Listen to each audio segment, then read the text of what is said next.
What's going on, everyone? Trust the buzz here. If you're new to the channel, I make Charlotte Hornets content, so if that interests you, make sure you go ahead and hit that subscribe button down below. If you cannot tell by the thumbnail title of this video, in today's video, we're going to be going over the Charlotte Hornets schedule. So if you weren't there for the live stream on Sunday, we went through every single game and just had a lot of fun. Shout out to everyone who joined the live stream. Comment down below if you joined the live stream.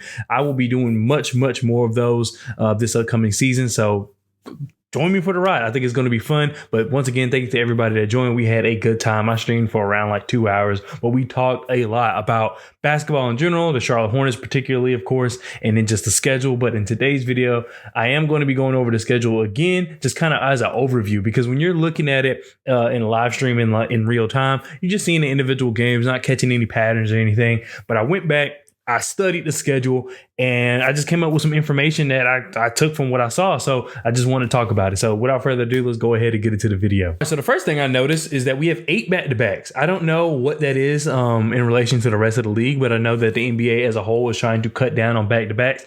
8 back-to-backs doesn't sound too bad compared to what it's been in the past. I'm pretty sure there's teams way higher than us that has way more, and I'm pretty sure there's probably teams less, but I feel as though we're on the lower end. I probably should find out how many back-to-backs we have in total. But 8 back-to-backs doesn't sound too bad. Hopefully the team can just stay healthy. The back-to-backs, I will say, are not consecutive of each other in any way. It's not like we have a back-to-back 1 week, then 1 week later we have another back-to-back. No, I would say they're pretty evenly spread out throughout the course of the season. But one thing that will be insane that we're going to have to go through is that we have this crazy road trip. And I did catch this on the stream. We have this crazy road trip where we go to LA and play the Lakers, and then we stay in town, of course, and play the Clippers.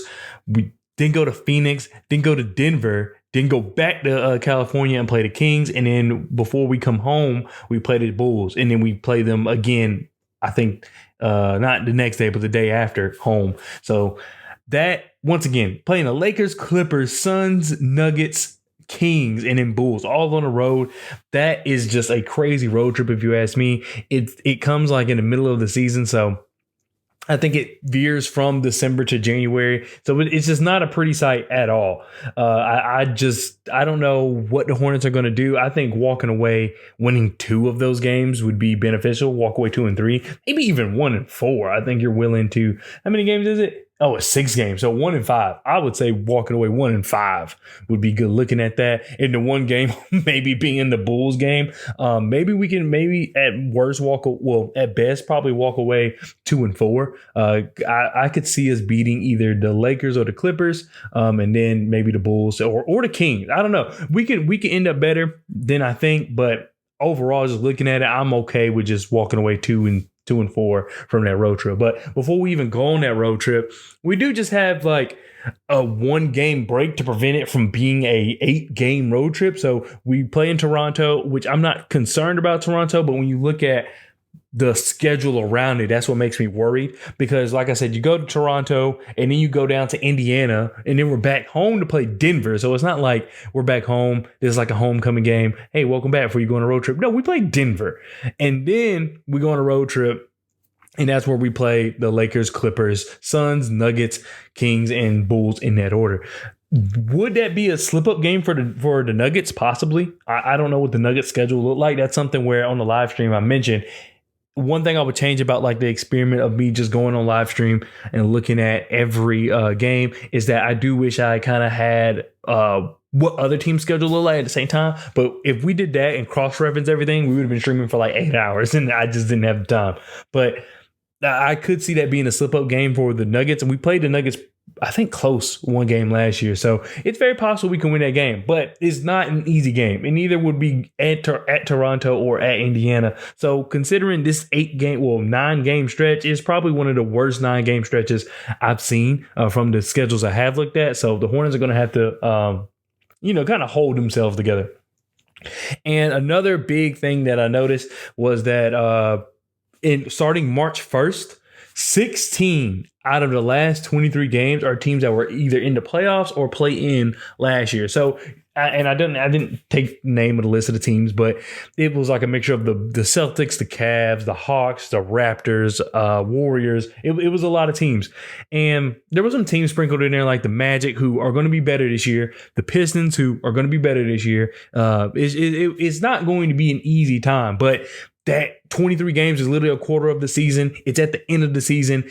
We are going to have to do what we need to do during those games. That is going to show how good this team really is.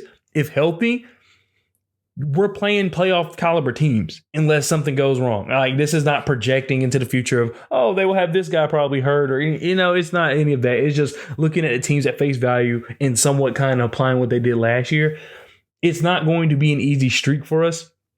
Like I said, 16 out of 23 are against teams who were in the play-in or playoffs last year. So I'm just concerned because that is something at the end of the season is closing out. Will the Hornets rise to the occasion? Especially if, as of projected, I think after going through every game, I had us going 43-39 again, or maybe 42-40, or somewhere around there. And this stretch is just going to be huge. If we're going into this stretch 500, we have to assert ourselves during this stretch. And it's obviously not going to be easy because more than half the games, like I said, are against playoff caliber teams.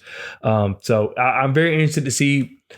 If I'm the Hornets, I think it's very important to understand the beginning of the season. Because, like I said, in the middle of the season, you have that evil road trip. And then towards the end of the season, it's not, you just have run into a gauntlet of teams to end your season. So I think it's just very important to establish your place in the Eastern Conference standings early. Take advantage of those earlier games. Take advantage of those games that aren't going to be, I wouldn't say too difficult, but it's just not where the schedule's not as strenuous or strenuous, whatever the word is. So take advantage of those easier games. Like I said, no game in the NBA is easy in my opinion, but the schedule obviously favors the beginning of the season for us compared to the middle where we have that road trip in the end. So definitely make sure we just take care of business early and be healthy early. I think that being healthy early, showing out, we've seen it when the team's fully healthy. We've seen this team explode to like the 4th, 5th seed. Maybe if they can do that, but hold it a little longer than they have in the years past, maybe that would be good, because I know the year before the 43-39 season, we were like the 4th, 3rd seed, but then Gordon Hayward got hurt. And then the year after, we were like in the 4th, 5th seed. And then COVID and a lot of other things happened, along with Gordon Hayward getting hurt again. In both those seasons, Gordon Hayward was like more of a key player, but now he's kind of more in the background. So if he does get hurt around that time, we still have LaMelo Ball, Brandon Miller, Miles Bridges, Terry Rozier, hopefully PJ Washington. Like, we just have a lot of guys that could combat Gordon Hayward injury if that were to happen. So, and what's even crazy is before that 23 games, span of the playing all those playoff teams, we played the Milwaukee Bucks on a home and away before that. So it's just not going to be an easy time. The Hornets just have to close the season out strong. That's just something they're going to have to, like I said, if you take care of business early, maybe there's a little more leeway here. But if you go into this 500, which is, I just refuse, like, that is something the Hornets should avoid. Avoid going into this 500 or below 500, because it's just not going to be easy. It's not going to be easy to rise to the occasion every single night from March to the end of the season, unless the roster dramatically changes, someone completely steps up. It just, based on the roster, it's just not going to be easy. And really, you can't really expect the team to, if they come into this 500, it's hard to expect them to be over 500 after going through this. And also, you got to consider, I don't think 43-39 is going to be enough this year. I know it was last year.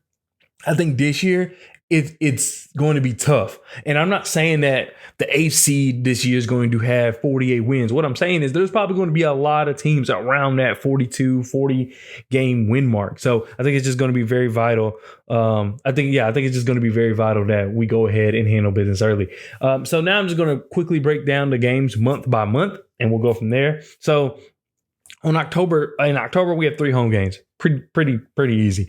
Then we go on to November, where we have 6 home games and 8 away games, including a 5-game homestand. So in November, we have 5 home games back to back, I think.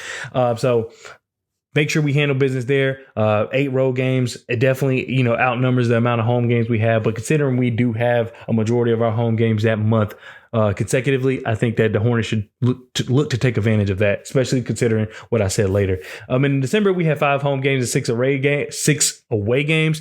And in that, like I said, that's the start of the end of the end of December is kind of the start of that terrible road trip. So once again, you need to take advantage early. So if we can, take advantage of October, November, December, hopefully the rest of the way, we have a little more leeway. We just can't be kind of floating around 500. It just can't happen. January, pretty straightforward. 8 home games, 8 away games. The main thing to take away here is that that's probably the most games during 1 month outside of March, maybe. And that's just quick math because there's 16 games total. So that's also just going to be a game. We're playing a lot of games. We're playing a lot of games that month. You got to keep momentum. That's the end of that road trip is in there as well. So it's just you got to stay on top of things there. And then we go into February, around All-Star break where we get, a break. We have 7 home games, 6 away games, two different 3-game homestands. I think you have to walk away 2-1 from both of those at minimum. Anything less than that, I think, is a failure. You got to make sure that you go into the All-Star break before teams start changing up things. You got to make sure that you take care of business at home. Being a young team, being a team that doesn't quite have what it takes compared to the rest of the upper echelon of the East to really dominate. You have to just make sure you take care of your home games. Having 2-3-game homestands in February where you also get a good, decent break for All-Star break, I think that's something you should take advantage of. And in March, we have 6 home games, but 9 away games, and 4 of those away games are from a road trip. So the Hornets are going to be away from home for quite a while, so they got to take advantage of those 6 home games as well. I know I keep saying that they need to really focus on those home games, but considering where the team's at, considering they're a young team, it's historically proven that young teams just play better at home. And considering our road games are usually a part of like a crazy road trip, we really just need to take care of business at home. Hopefully, I can't speak for injury, but hopefully we just have we take care of business there. And then for April, we have 5 home games and 3 away games.